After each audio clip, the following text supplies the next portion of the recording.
Before we learned how to perceive, before we learned how to think, what did the world look like to us?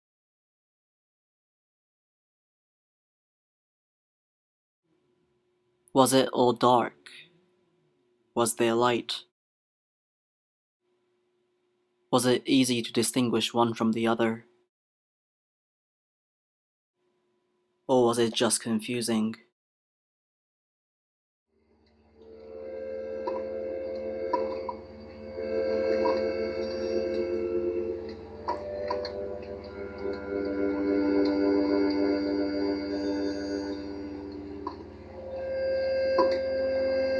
Did we have to construct how to think to make sense of this world?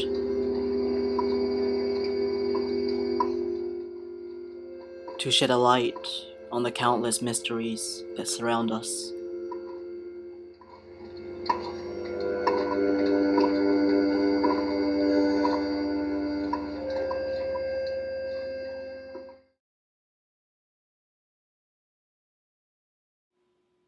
After all these years, is the world any less confusing?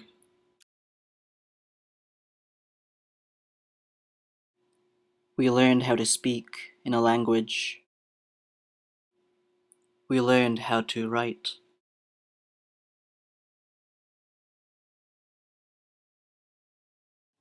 We learned how to count.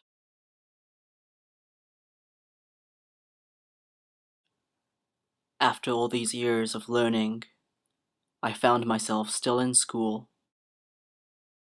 In a statistics class, I was still trying to make sense of the world through numbers.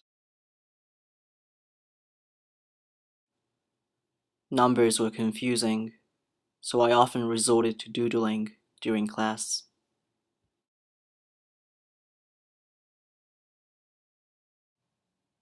Drawing my professor somehow seemed to be more worthwhile at the time.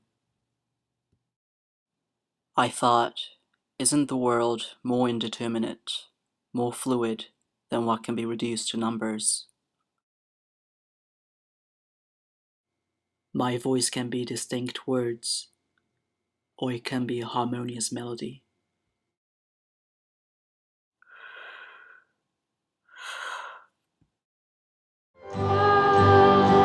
Summer rain surrounded by me, come far away, once before we both know. Wicked larks made this place for us.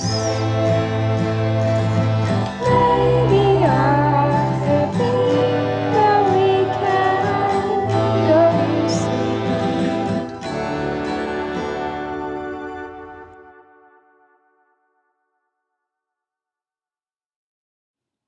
Despite our need to quantify and control, the world flows on.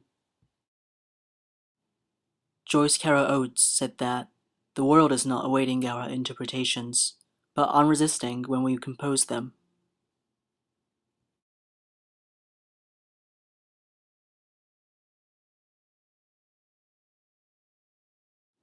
A singular stream can be made plural if we wanted to.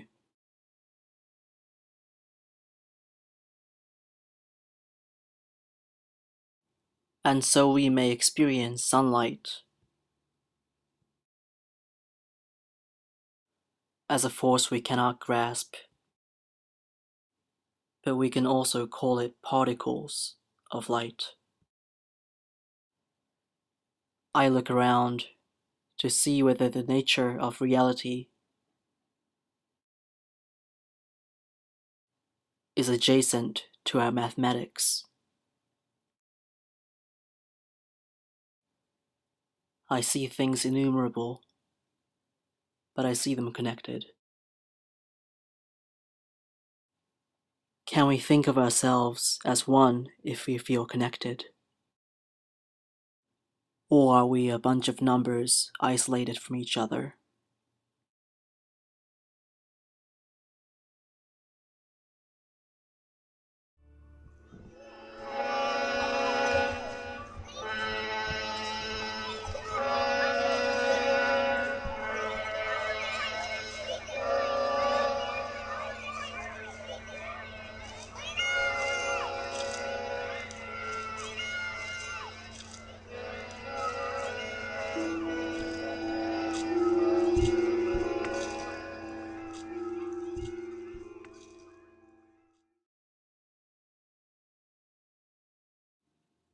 When individual numbers come together, they become indistinguishable from one another. When countless numbers come together, they constitute the whole world.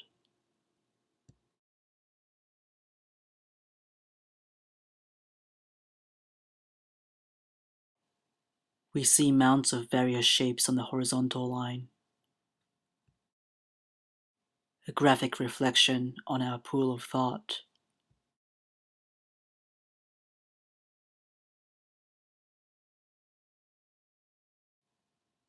And is cognition a reconstruction of the world I see?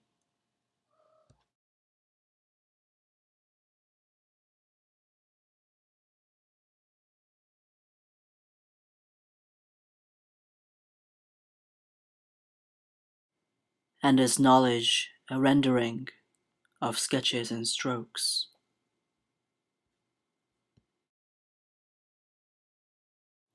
And is consciousness a composition of our countless constructions?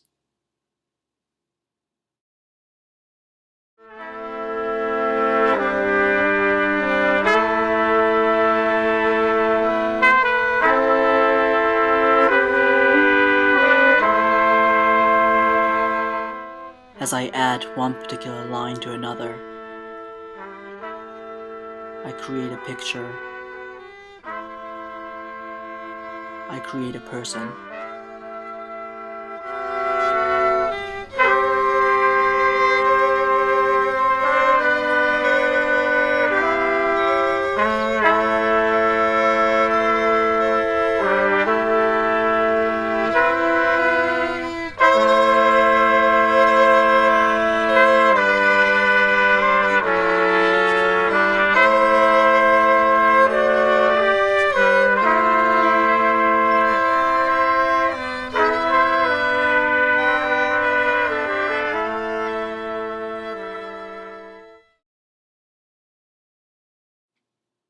And so I find myself doodling my professor again.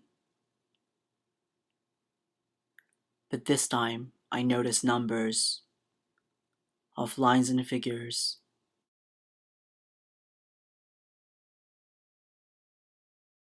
interlocking and interwoven, to embody all of us.